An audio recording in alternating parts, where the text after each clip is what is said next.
This is, I guess, the second of these we've done here at Comic-Con. Our first one was last year. And, you know, this is obviously a very exciting partnership between ourselves here at Dark Horse Comics, as well as the good folks at Bioware. I have a real quick question to ask before we get started. How many of you guys got more than 4 hours of sleep tonight? You're not trying hard. Yeah, seriously. Amateurs.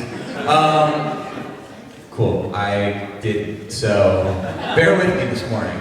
All right, everybody, so as I said, we've got some folks up here from Bioware. We've got myself, my name is Jeremy Atkins, I'm the director of PR at Dark Horse, and sitting to my left is Mr. Dave Marshall, who is the editor of both Dragon Age and Mass Effect. And then I'll let these guys all say hello and introduce themselves as we go down the row, starting with this gentleman right here. Sure. I'm Chris Priestley. I'm part of the community team at Bioware. Worked with Bioware about 12 years now, and I'm a huge comic nerd, so I'm My name's David Gator. I'm the lead writer for the Dragon Age series. I've been with Bioware since the days of Baldur's Gate 2, which makes me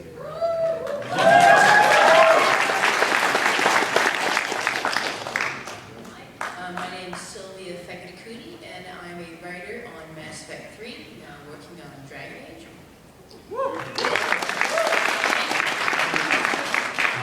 I'm Chris Hepler. I know Derek Watts was supposed to be here. I'm the writer who worked on the art book for the Mass Effect trilogy, and I'm also a writer for Mass Effect 2 and 3.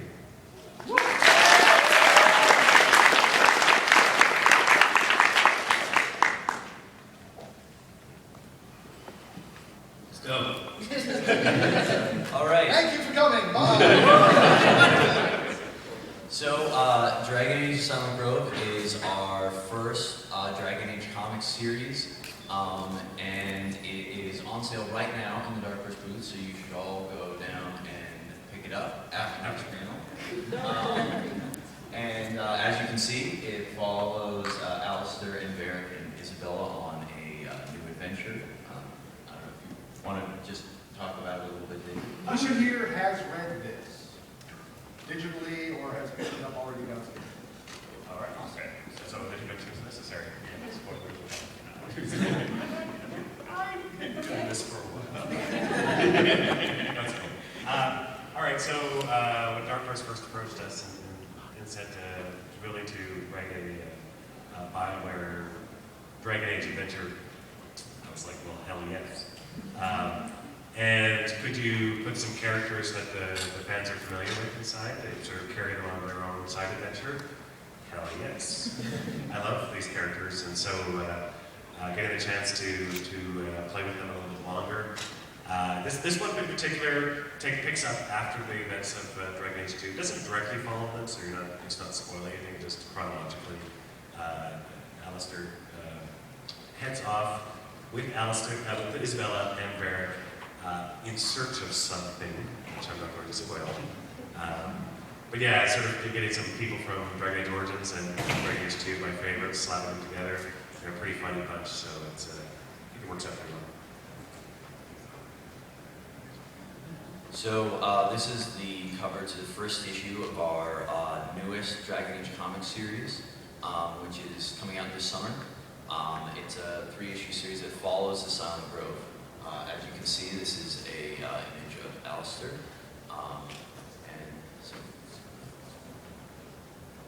So just like in the Silent Grove, they're going to be traveling to new locations around the Dragon Age world that you've heard about, but have not necessarily seen. David, if you want to tell them what they're looking at here. Yeah, sure. It's a little hard to explain the plot because other than the fact that they're continuing the search for whatever it is that Alistair is looking for. But in this particular case, it brings them to the Tevinter Imperium, which anybody who's playing the game probably has heard of. I think that's an image of a city in the far north of the Imperium called Carinus. For those who aren't familiar with the game or with the Imperium, it's a place where mages rule, sort of the inverse of the rest of Thedas. The Magisters are mages who sort of have put the Circle of Magi in charge of the Imperium. So, oh, so So here's another page, and as you can see, we have our favorite companions here. We've got Barrett, we've got Alistair, and Isabella, but we're also introducing some important new characters with this series, one of which you can see on this page. Also some new villains.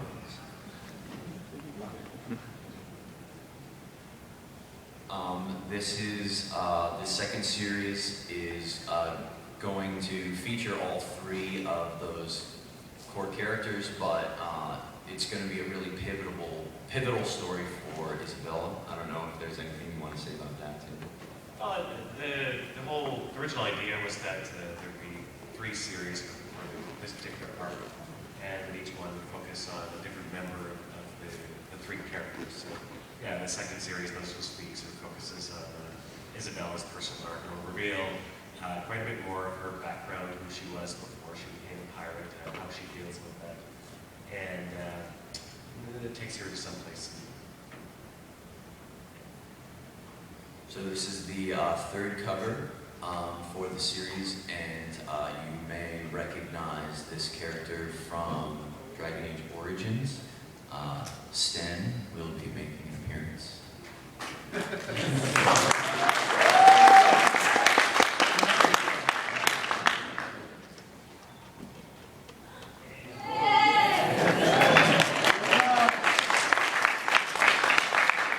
So this is a piece. These are actually 4 variant covers that stitch together into a single piece for our current Mass Effect series, Mass Effect Homeworlds. Each issue of the series tells a pivotal story in the life of these 4 characters.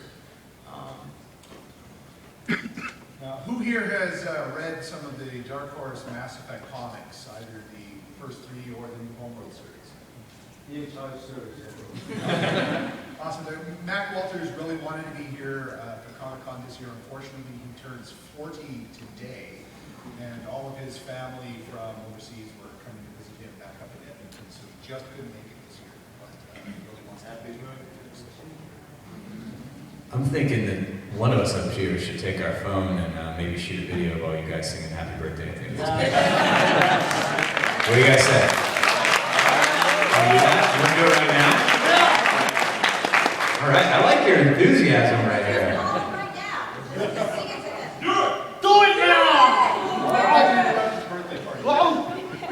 All right, you guys ready? 1, are we ready over there? 2, 3. Happy birthday to you. Happy birthday to you. Happy birthday, dear man. Happy birthday to you.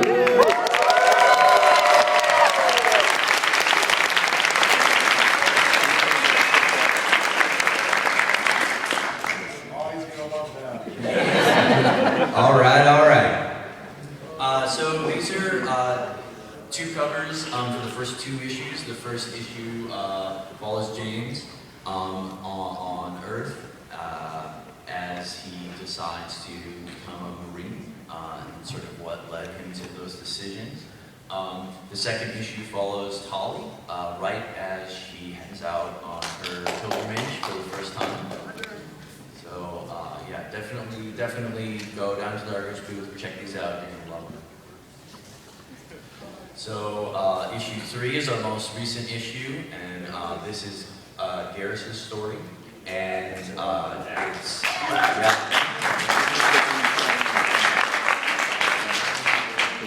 Garrus. This is the story of Garrus going to Omega for the first time, and the birth of Archangel. So here's some interior pages from the Garrus issue. What you see here is actually Garrus as a young boy with his father on Paladin.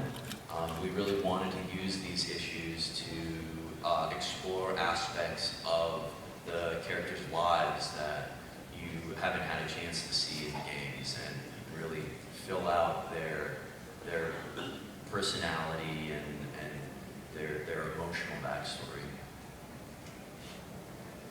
So here's a couple of pages of Garrus with the Archangel Squad on Omega kicking some ass. So definitely want to pick this one up.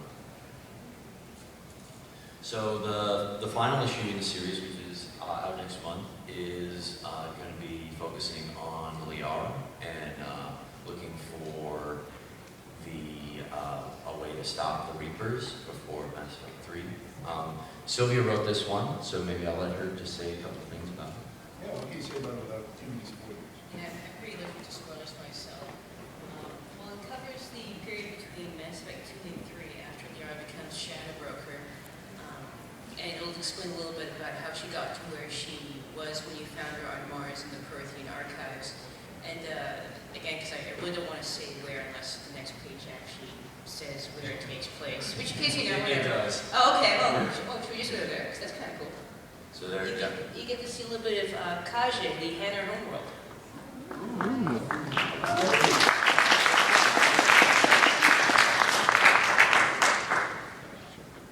Yeah, that's Liara getting up to some adventures. You know what? You got yourself into this time. And yeah, that's in August, you said. And yeah, that's about all I want to say without giving away too much, but it should be fun. I think people will like it. Okay. So another part of our partnership with BioWare, how many of you guys have picked up any of the Normandy models or anything that we've done? We did a service as well. Oh, a little less hands go up for that one. I guess it costs more than $2.99, which is like the standard comic price, or $3.50 on these actually. Inflation and all that. So we have our latest product actually on display in our booth. And actually also, God, I feel like my role always has to be the sales guy. Hey, come by the booth and check out a few things we have available. But we've got this here for you guys to check out. It's actually really awesome. And as well, we have some prints available of some of those awesome covers that we just saw from the Homeworld series. So, all the more reason to come by the DarkHorse booth. Yeah, the prints are a con exclusive, so if you don't pick them up either today or tomorrow, no prints for you. You're really good at saying no to people, I found. That's sort of part of your role, isn't it? Really? That's why he's ebook Christmas. Exactly. All right, so I'm actually going to ask these guys some quick general questions, and then I imagine all of you probably have some questions that you want to ask, because we actually got through that a lot faster than I think anyone was expected to. First of all, this is a question I've asked before. For all of you in different roles at BioWare, what do you think is sort of the most satisfying part of actually getting to see these stories translated into comics? I mean, obviously, the video games themselves make up a very big storyline, and commentary will expand on that. So, maybe each of you can give your thoughts on that. Okay. I guess the part that I like about it is that there's some stories that just fit better, whether it's in a novel or a comic. You can take the character, your follower characters, which a lot of people who play the games, I think those are. I think I wouldn't be amiss in saying that those are their favorite parts of the game. These characters that they're emotionally invested in, that they've romanced, perhaps. And getting to see them have their own adventures, you get to write a story without worrying about, needing the player to have agency. And you pick up some threads that maybe the game, and some questions left unanswered, some bits of their history, or just a little bit of a dangling plot line that you're not sure you're ever going to be able to pick up and do in an actual game. So it lets you play with things a little bit more fully and really. I think that was the important line to walk though is that it's both answers those questions for the fans, but also provides a separate enough adventure that somebody who isn't familiar with the game can pick it up and still read and understand and enjoy. Personally, I like the fact that you can go anywhere without having to worry about an art budget, which is our artists do a tremendous job, but it takes a while the concept to translate that concept into whatever engine you're using to smooth that out, to plan a level around it. But here we could say we want to put Liara and Kaja. Done. Our art team will be and maybe help concept, what it looks like, and then give it over to DarkHorse, who's our artist, then come whip something up in a fraction of the time that it takes to go to game time. So that's why you can do stuff like visit the Hammer home world, why not? Which I think is really neat because I don't know about you guys, but I always wanted to know what it looked like. So when we got that opportunity, I thought that was great. You totally stole the thing I was about to say, which is because part of my duties on Mass Effect 3 was doing the galaxy map, and Kasha isn't on the galaxy map. And we did a priority list of like all the planets we wanted to go to. We're like, yes, we want to see these other one, and we want to see this other one, and we want to see that one. Unfortunately, maybe not so much. But we wanted to see, now all the Witcher fans are going to go after me. So we missed the opportunity to have Kasha in there, and now we get to go to the comics. And I think for me, I look at it as a fan because even though I have more access than the rest of you, I can walk upstairs and ask me, so what happened to say I look at it as a fan. It's like I want to learn more about the characters that I really enjoy. And it's a great opportunity as a fan to learn more about the characters. So It'd be nice if we could fit this all inside of the game, but we have to, because of what Sylvia was talking about, the expense of the content means that we have to sort of pick and choose where we're going to go and what stories we're going to follow. So Zots, the Mystery Man Zots, yeah. It's great being on Dragon Age because we have a couple of really big massive fakes in the walls. You always go to give, what's over here? What's in the Sea of Ash? Oh, well, it could be this or this. What's over here? We haven't done that. What's over here?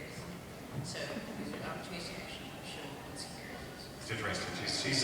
She's my new Dragon Age writer. So everybody else in the Dragon Age team has been there forever. They wrote a lot to say about it. So Sylvia comes out. Starry-eyed.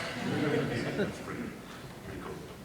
I think I can say on Dave and I's behalf that we're happy you aren't able to fit all the story into the game. Just saying.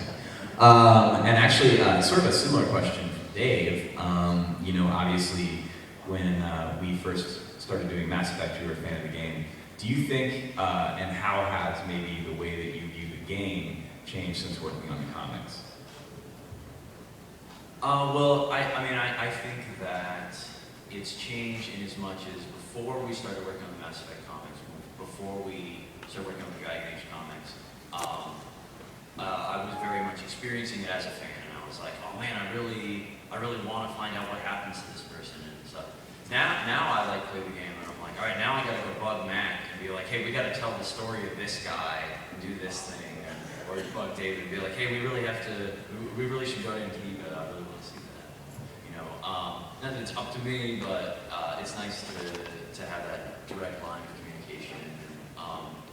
And I think that it's very rewarding to be able to contribute to this thing that I love as a fan, and to just like stay true to what I love about it, and what these guys are building, and build something that is different, but fundamentally the same in quality. yeah, it's cool how it helps flesh out the stories. Working in partnership with DarkHorse, the 3 Mass Effect trades that are available, each directly give more information about the Mass Effect universe. The first trade explains how Liara moves on to become the Shadow Broker. The second trade takes the backstory of the Elusive Man and gives you information as to exactly why he hates aliens so much. And the third one has the story of Arya Tolok, the leader of Omega, the kind of crime lord that's there, and why between Mass Effect 2 and Mass Effect 3 she's been kicked off Omega. I can't say too much, but I think anybody who's interested in Mass Effect 3 and what will be coming next might want to pick that up. That would be Nice. Okay, and then going down to the writers down here, what do you feel? Obviously having done some writing in the games themselves, and David, you've done some novels. What do you think the differences were in actually writing a comic? And was there anything that kind of surprised you as far as like how different the process kind of actually ended up being for you? Well, yeah.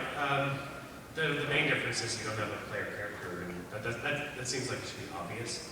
But when you sort of plan everything around the fact that you don't know who your protagonist is, and you have to account for decisions they may be able to make and give them agency when you don't need those for a comic. And that sounds like it should be then easier, and it is in some ways, but it's just very, very different. I think probably the most difficult thing to deal with in the transition was the hard limit of the space for, I mean, for... David is very wordy. Well, I mean, for a game, we're talking, you know, upwards of 100 hours, depending on the game. For a novel, we're talking, you know, hundreds of thousands of words. So, having a hard 22-page limit or 12-page limit not only means that, okay, you have to be very careful on how you pace out the content. Over the course of, say, a series, you're not going to have like one big arc that travels over 100 hours or 400 pages. You're going to have lots of little arcs, self-contained arcs, with the overall arc. And again, it sounds like it should be, when he first mentioned it, I'm like, yeah, I've read comics, that should be easy. It's actually, it's a completely different process. I've sort of had a unique opportunity to work on novels and comics and games, so it's kind of fun to see the different challenges that each bring, and the advantages as well. Like Sylvia was mentioning, just the ability to go anywhere. If I want to go to some Antibes prison and just pop in for a bit and not worry about having an artist, you know, complaining that they're going to have to spend 3 months modeling it, then that's makes it offers some unique opportunities. That's talk about compression and how much more compressed a comic is my main answer too. This is the first time I've participated in making a comic at all, and you know, I thought it had to be pretty tight for video game exposition. I mean, even in our games, which are sort of, you know, famously, notoriously, if you will, lengthy sometimes. When you're talking about exposition, you really have to be as quick as possible because it can really more quickly. But I mean, compared to comics, that's like a luxurious stroll in the park. And it was interesting. I was really glad I was able to work with Mac and obviously DarkHorse, because I think it just sort of showed me that, you know, no matter how much you read or watched a medium, it's so much more different once you move into it. Because I read like, you know, probably the standard for Comic-Con metric kind of comics, but actually creating for it was a little bit of a challenge for me, but it was pretty painless in the end. They've yet to work on that. That's true. Well, actually, if there was a Homeworlds comic in the future sometime, you know, about a easier thing. Hint, Dave. Nudge, nudge, nudge. Well, actually, you know, Chris, for you, I'd say, you know, how many of you guys picked up the Art of the Mass Effect Universe art book? See, that's what Chris has worked on for DarkHorse. And He didn't call attention to it, but Chris for the game has written Edie, he's written Thane, he wrote the Galaxy Map entries, he wrote the Alliance News Network tweets that went out before the game came out.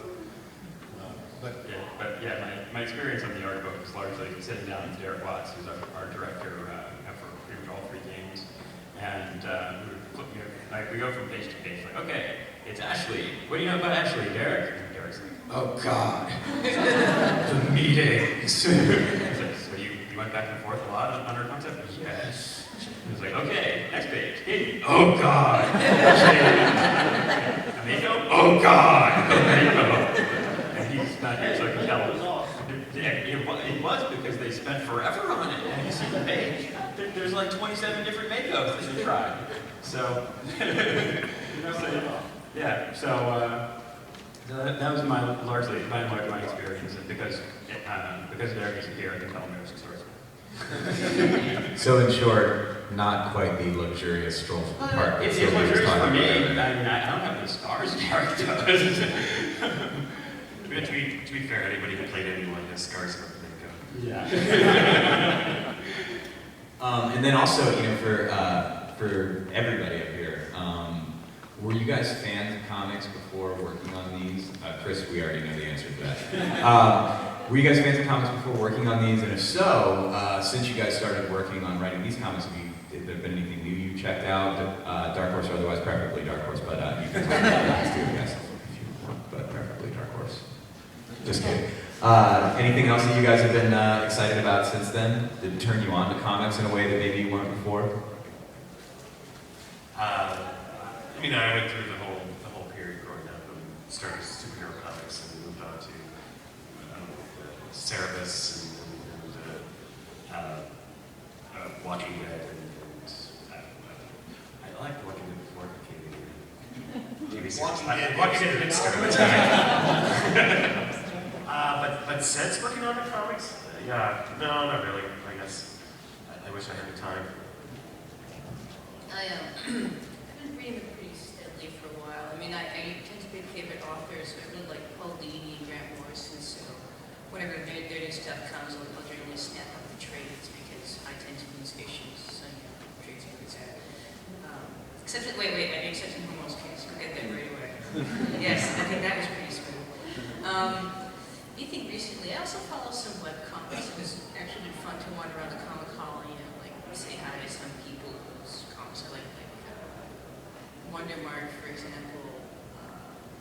There's this one Monster Pulse by a person who turns out to be a huge Mass Effect fan, Magnolia. Oh man, she hears this, hi Magnolia. But that was great because we basically, you know, spent about 5 days talking about how much we love each other's work, which is very bizarre for me. Yeah, that's about it recently. When I was young, I got imprinted on Richard Wendy's Elfquest. And I had a friend, yeah, she's here at the con. Yeah, so I was like, I picture her, awesome. And I had a friend who had a subscription to, I think it was available on Daredevil for read, so I got to read Frank Miller's Sierra Clark. And then in college, graphic novel boom started coming out, so I read like Sandman. I had read Watchmen back in the 80s with Graph Watchmen and stuff like that. And that's largely my comics experience. Yeah, I said I'm a huge fan. I grew up in England, and really the only kind of, there were a lot of humor comics called Nino and Dandy. The only real kind of superhero comics were 2000 AD and Tornado, which were like Judge Dredd, Johnny Elfman, Spark, and all that. Then we came to Canada, and one of the kids in my class was reading the new Teen Titans, and that turned me on to North American comic books, and I now have something around 40 long boxes or so in my basement. I collect far too much for, especially DarkHorse Bioware. The Massive, if you haven't read The Massive yet, if you like post-apocalyptic, The Massive is really cool. I really like The Strain as well, and I'm a huge Gun fan. Gun is amazing. Everybody loves me.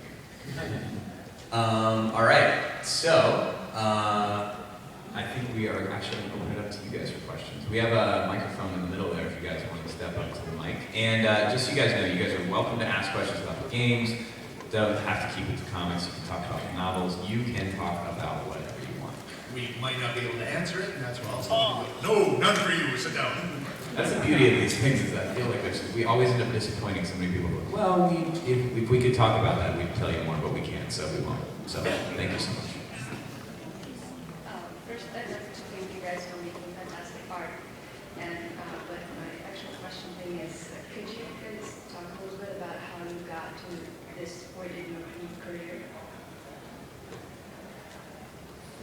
Yeah. Yes, we can. That's right. How we got to this point in our career. Oh gosh, I always have that story I tell about how I got to work at Bioware, which is in a crazy way. I'm not going to retell it now, but I kind of fell into it accidentally. So whenever somebody asks me for advice on how to get into the industry, I tell them, well, you can't follow the way I did it. But I guess for most people, it would be just to mod, to practice, work on your skills, be persistent. Otherwise than that, I started with Bioware 13 years ago. They were looking for extra writers after they had finished Baldur's Gate 1. And they needed a metric ton of writing for Baldur's Gate 2, so they hired me, and really it was just working. You know, it just got to the point where I started as the lead writer for Dragon Age, which was kind of the next logical step, and then the opportunity arose. You know, all of a sudden we were starting to look at tertiary products, right? Doing novels, doing comics, you know, letting other people into our sandbox, and that's when suddenly we started asking people like myself and Sylvia and everyone else, you know, are you interested? Because I mean, it's sort of a mutually beneficial relationship. We get the opportunity to work on these outside stories. They get the advantage of having sort of an official step, because I think the fans appreciate having people who actually work on the games, and I'm sure we're intimately familiar with the world, working on the outside stories as well, so they know that it's somebody who's working on it, knows exactly what they're talking about. So that's just how that came to be. I think it is the next logical step for both of us. I mean, if you want to know how I got to Bioware itself, it was pretty much just kept applying over and over. Oh yeah, no, Fine, hire her. Oh, she's at the window again. Yeah,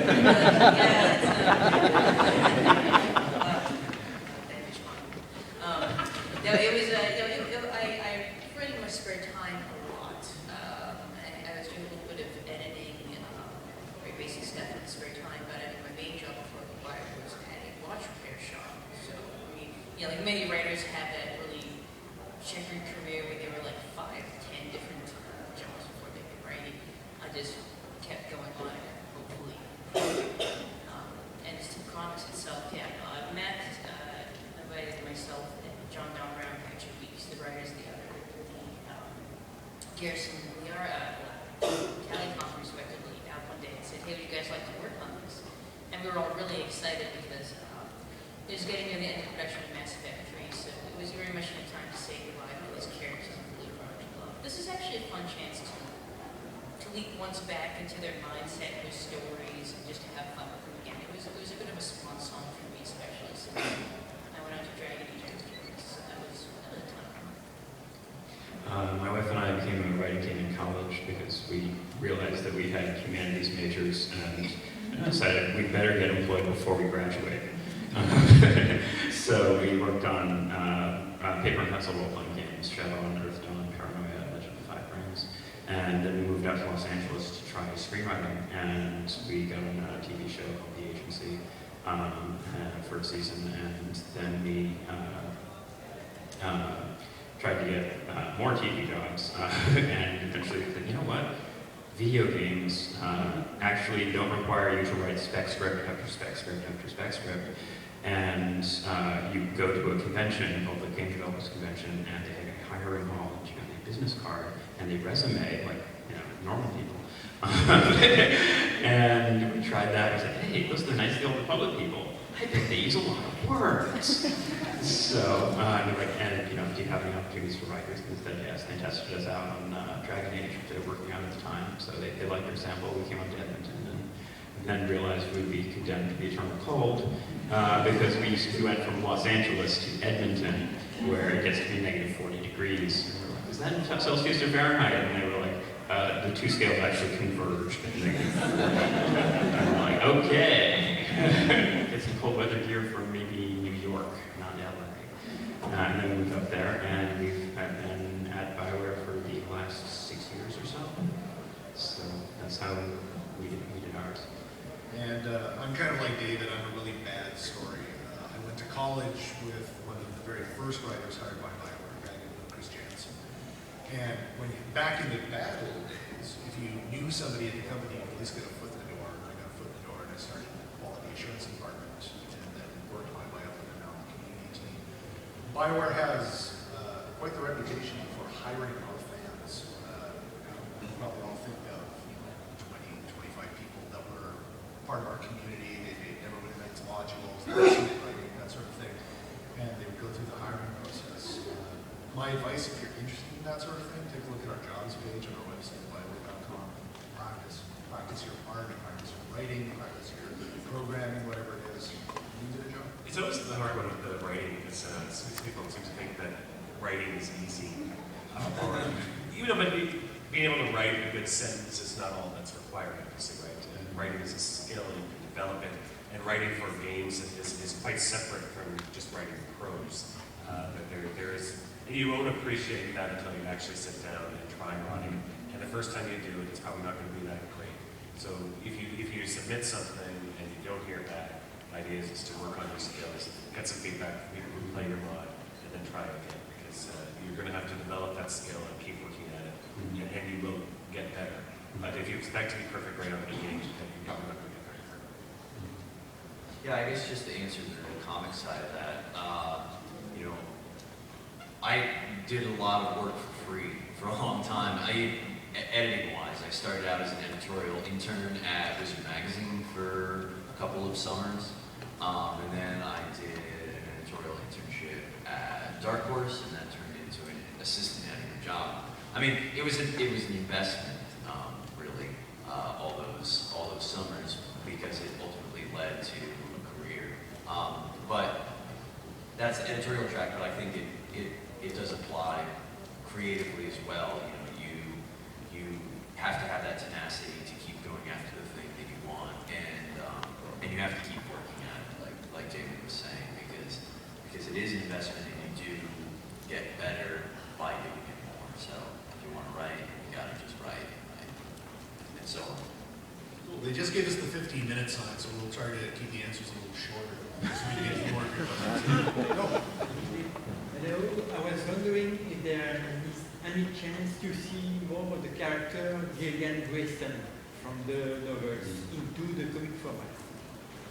I would think as a general thing, certainly our partnership with DarkHorse allows us a lot of possibilities for the future, for maybe a Homeworlds 2 or something else in the future. We love being able to bring our characters and our games to fans, so it's always a possibility, not that we can confirm yet, but certainly it's hopeful. Hi. Something I really admire and think is a real strength of Dark Horse's Star Wars line is that you use the comics to kind of like flush out some of the more minor alien races we don't get to learn about so much in the main sort of movies and such. I was wondering if in Mass Effect, in the Mass Effect comics, you were thinking of doing the same thing, like introducing characters, making major characters into the more minor races, like like the Hanar or the Volus. Who wants a blast on comic? Get on this. Got the chance, it'd probably be a lot of fun. I mean, there's some species we mentioned in the surface dealing news. Watch the limited movie. That's next. That's the Selkers. Yeah, like the Ralloy or the, there's some folks, the Necromites, I think. Just little side races that are around. We never actually see the games themselves. That can be a lot of fun, although I suspect Brian would probably go first to squad mates and stuff like that. Although there's no reason we couldn't sneak around in the background or something like that. Just looking really lost and sad as he wanders around, right? My question is, I've always been curious, and I'm not sure if I've missed something in the continuity. Are we going to see more Reaper variants of some of the species, like the Hanar or an Elcor or something? And maybe in comic books, or in maybe some type of future DLC? The possibility is certainly there. I mean, the Reapers attack the entire galaxy, although the focus of the game is certainly around Earth, Paladin, that sort of thing. They attack all over, so one has to imagine there are Reaper variants of things that we didn't show, Solarians, Hanar, that sort of thing, possibly for the future. Yeah, the thing with it, like we were talking about with the comics, the advantage is that you don't have to worry about the modeling part of it. So it's more possible in the comics than it is elsewhere. Thank you. Hi, I was with the popular film and stuff like that. Have you ever had something kind of maybe doing like a prequel comic for like Shepard or something like that? And just exploring the Shepard character more, whether it be male or female? And I'm speaking for Mac, and this is a bad thing to never speak for the writers that are not here. But Shepard's story was very much your story. The team created Shepard to allow you to make the choices whether you're going to play Paragon or engage your backstory and everything else.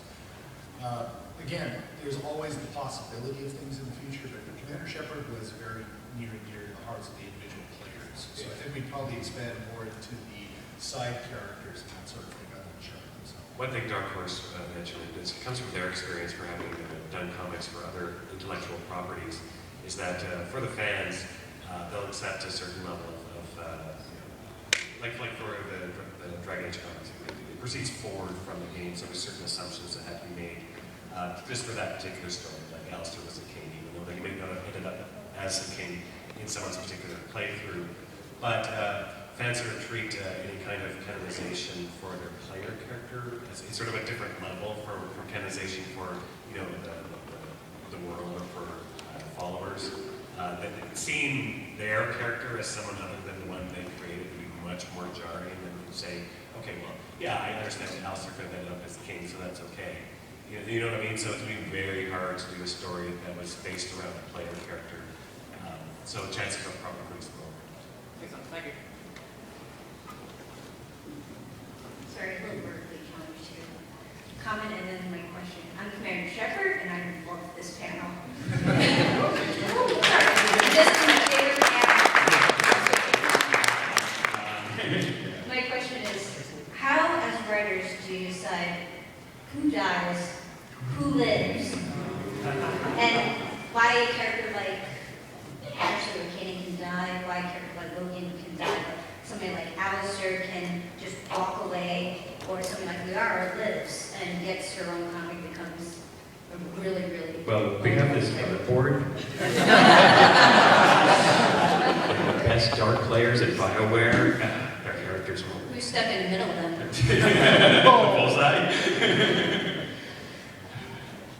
It can depend on a lot of things. I mean, sometimes for story purposes, we will try to make sure there is one survivor character. I mean, like the thing about Mass Effect 2, for example, was that everyone on your squad could die, which was very exciting, and come Mass Effect 3, very tricky to write around in some places. That was actually one of the reasons Liara was deliberately left off, because they realized if she could always live, it would be just a nice through-line character to have. In some cases, we will just go for it as dramatically the coolest. Oh, it'd be so neat if you could decide whether to live or die right here. All right, let's go for it. You know, we'll know. Sometimes that it's going to cause problems for us down the road, but I'm if you're a writer, you want that emotionally dramatic moment the best time possible. And sometimes it means the opportunity to kill a character just because of the way games are structured. Sometimes it's hard, you love a character so much, you don't want to kill them, but then you feel as if you didn't follow through on the promise of that story, or bring it to a dramatic conclusion, you're not actually doing that character a service, right? Sparing them just because they're loved. I mean, that's possibly part of the drama. I'm not saying that every character has to die, and that's the only way that character can be dramatic. But sometimes it's demanded. So sometimes I think as writers we feel sort of beholden to where the story intends to go. And part of it, like Sylvia was saying, is sometimes offering the player the opportunity to affect their lives or to end their lives is part of offering the player's agency. Thank you. Hi. So this is going to be really complex because I have 5 questions, 2 really quick ones and 2 a little bit controversial ones. Just to give everybody a chance, can you pick one? Okay, yes. Okay, the first one is Mass Effect. One question. Okay, the Mass Effect related one is there going to be anything planned that's going to expand on the stuff, like similar to evolution stuff, either in games or anything like that, relating to, say, before the events of Mass Effect 1, like, say, the first Contact War or something like that? Prequel of sorts? We have said that there is still single-player DLC coming for Mass Effect 3. I gave a broad hint of something that's going to be coming sooner or later, and there's more stuff than that coming as well. Beyond that, fans are like, oh, what about Mass Effect 4, 5, 6, a completely different game, prequel, Mass Effect the Next Generation. Krogan Rebellion. Well, even if we had something like that planned until it was announced, we really could. Yeah, so it's a great universe. I hope we continue to explore it, but there's nothing we can say. Okay, thank you. Thanks. Hi. Okay, so about the writing for the Galaxy map. Where did your ideas come from? Because I know there are like hundreds of planets on it, and like people just kind of like run to them, depleted of its resources, and go. Like, where did your ideas come from? Was that frustrating? Was it frustrating? Well, I would say tiring more than frustrating because it gave me the opportunity to build a whole bunch of alien worlds. But there were so many of them. That we knew in Mass 2 that we wanted to seed some hints that the Reapers had reaped on previous cycles before. So that you'll find ones where it's like, hey, there's a species here that got destroyed by kinetic impactors, and we would say, okay, obviously that was somebody getting reaped, so to speak. That's probably a very bad thing to mispronounce.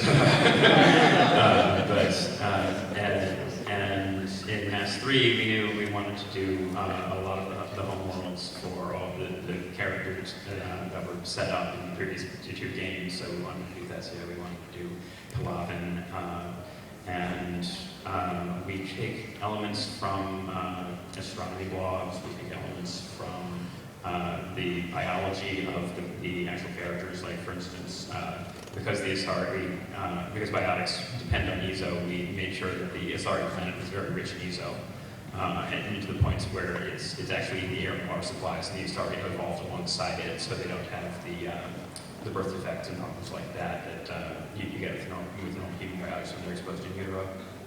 Boy, that was a geeky sentence. Sorry, I do code eccentrics too sometimes. But yeah, does that answer your question? Okay, thanks. So really quickly, we just got 5 minutes time, but I do want to let you guys know, if we don't make it to your question, we've got David signing in our booth a little later, and there's a Mass Effect panel happening a little later today too, so you will potentially get another chance. But I'll stop talking so you can. Sorry. We'll be at the Bioware base as well. The gas pipe Hilton is across the street. If you go into the Hilton's main lobby and up the stairs, and the area up there is called the Lofts, you'll see the Bioware base in there. We're playing Mass Effect 3 multiplayer's new Earth DLC, and we're going to have members of the team, Sylvia, David, Chris, other members of Bioware. It's pretty casual. You can come by and you don't have to line up, get an autograph, and get out and hang out for a minute. And this afternoon from 1 to 3, we have the voice actors of Caden, Ashley, and Jack visiting us.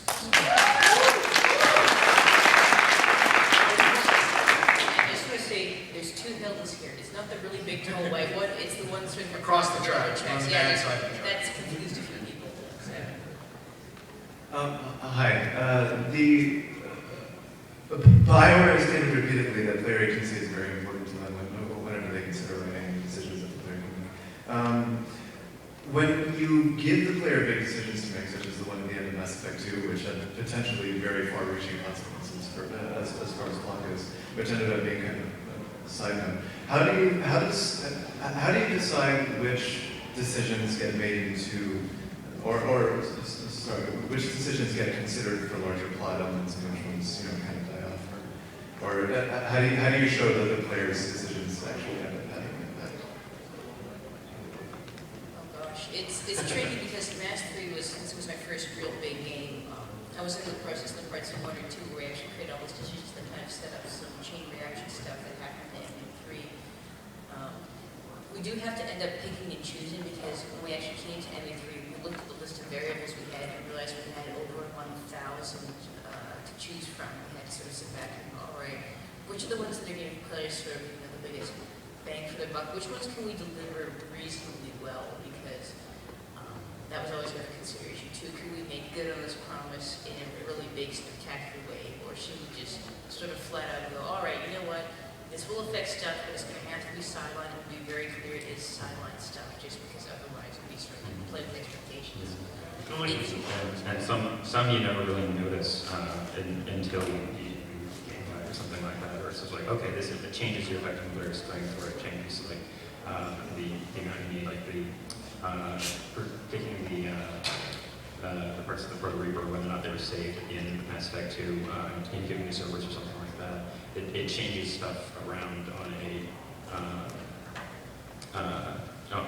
gameplay level, but a lot of it is hidden. So there's sort of an iceberg effect involved with a lot of decisions.